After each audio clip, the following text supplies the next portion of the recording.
岩崎ロゾドロップ2枚。Jaja Santiago pinatunayan kung bakit siya ang reigning best blocker and attacker ng JVL matapos maghalimaw sa do-or-die semifinals against former club team na Ageo Medics.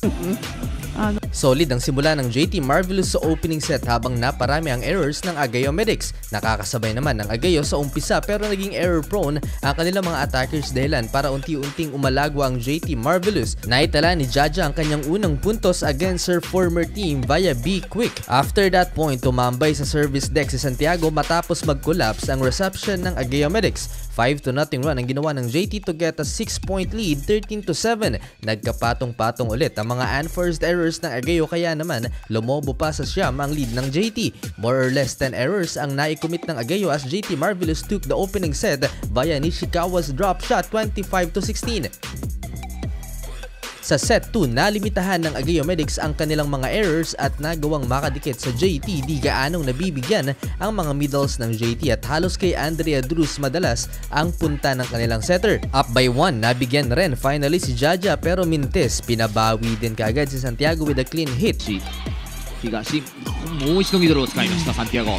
Kontrapelo ang ganap towards the end of the set hanggang sa mag-commit ng 2 crucial errors ang JT. Sara Lozo ends the set 25-23 in favor of Ageo.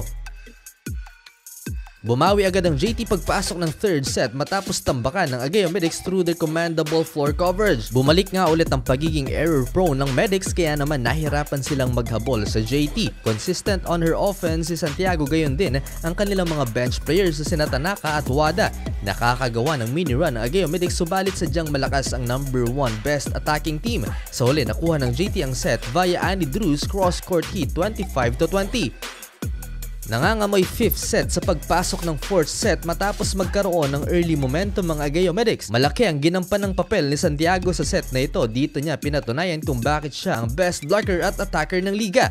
Down by 3, uminit si Santiago at nagpakawala ng 3 magkakasunod na puntos upang maitablang score sa 8. こういうラリーがついた時の速攻っていうのは林ここもシークイックサンティアゴ、ここは返しませんでした。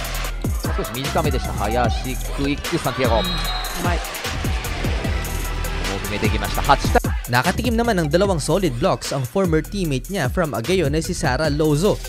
2枚高い2枚が飛んでいました。選手と2枚飛ぶときに上でしっかりと飛ぶんですけど手を動かすんですよ。はい、ビッグク上げてロゾ、ここも高い2枚が飛んでています。このプレーから高い2枚。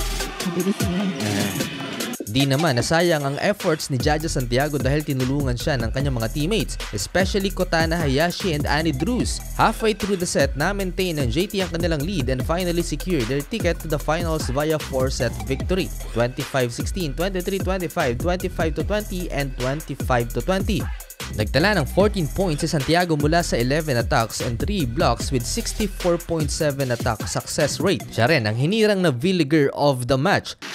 皆さん来てくれてありがとうございました。来週も皆さんも一緒に頑張りましょう。ありがとうございました。 Makakalaban ng JT Marvelous ang NEC Red Rockets sa Do or Die Championship game na gaganapin sa susunod na linggo.